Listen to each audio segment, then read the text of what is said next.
What is up there everyone, it's the guy with no gamer tag here and welcome to Battlefield 4 Mastery, the series where I try and master as many of the weapons in Battlefield 4 as possible. And now today we're going to be mastering the ACW-R Carbine, as requested by Kai.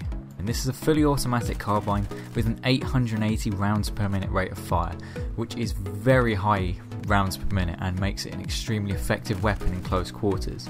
Its damage is mostly dependent on the range of your engagement because the high fire rate means it's going to be much better suited to close range, and since the recent patch in Battlefield 4 means that it's going to be a lot less effective at longer range because your bullets are going to spread out a lot more when you keep on firing. Now, the gun is mostly characterised by its rate of fire. That is its main strength, that it has a very high rate of fire for a carbine. And it has fairly manageable recoil. When you first use the weapon you'll think it's quite high and it may feel like it's got very high recoil, but as you start using the weapon you do realise it's actually not that hard to control. You just need to correct it vertically and just pull down on the aim slightly, and that should pretty much give you very accurate shots for a gun of its rate of fire. When you've got 10 kills with the weapon you do unlock the reflex one-time sight. I find this sight actually very good on this weapon. Usually I don't like it because it's very blocky, but actually on this gun it just seems to suit the aesthetic and I just really like it, and it's the sight I use throughout the 500 kills. Now I really do actually like the gun. It's very effective at close range because of its high rate of fire. It means that you can absolutely dump truck people, and I've noticed someone on the map and just turned around and just melted them because of this high rate of fire. If you get a headshot you've almost guaranteed you're going to get the kill. There are very few weapons that will outgun you. Guns like the CZ301 and some of the shotguns are really the only things that should be able to outgun you in close quarters, and that is something that's really good with this gun. And I personally found it was very beneficial to run this gun without a suppressor. Most people would run a suppressor so they can run in, kind of be sneaky and get into close quarters and take people out without appearing on the radar.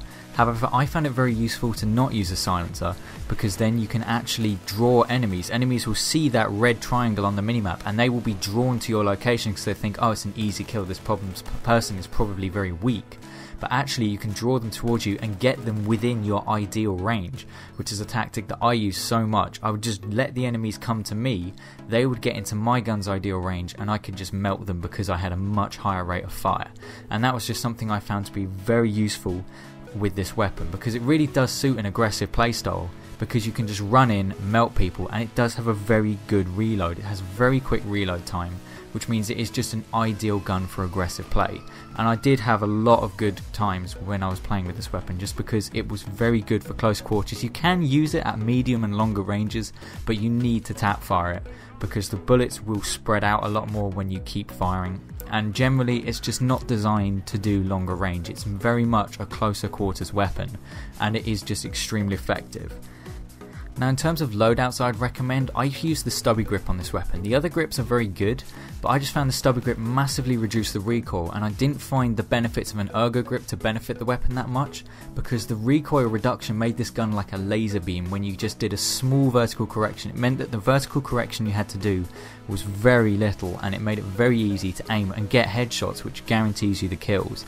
And I found that I didn't need to strafe with this weapon because of its rate of fire. I just found it very easy to stand and shoot, and I didn't feel that I needed the extra strafing ability of the ergo grip.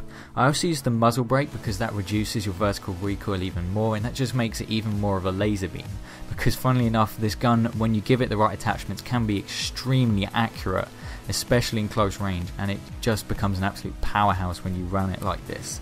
I always went with the one-time sight. I preferred the reflex, but I imagine the other two, Coyote and Cobra sights, would be very easy to use on this weapon, and I always use the laser sight just to tighten up the hip fire and just make it an all-round amazing close quarters weapon, because that is really how you want to be using this weapon. But anyway guys, I want to see what you guys think of this weapon. I had a lot of fun using it. As you can probably tell by the gameplay, I did go on some pretty nice streaks while using it, and it's just an amazing close quarters weapon. And don't forget to suggest guns you'd like me to master. Unfortunately I can't master the premium weapons because I don't have Battlefield 4 Premium, but I am willing to master any of the standard guns in the game. But anyway guys, this has been the guy with no gamer tag, and I'll see you on another video.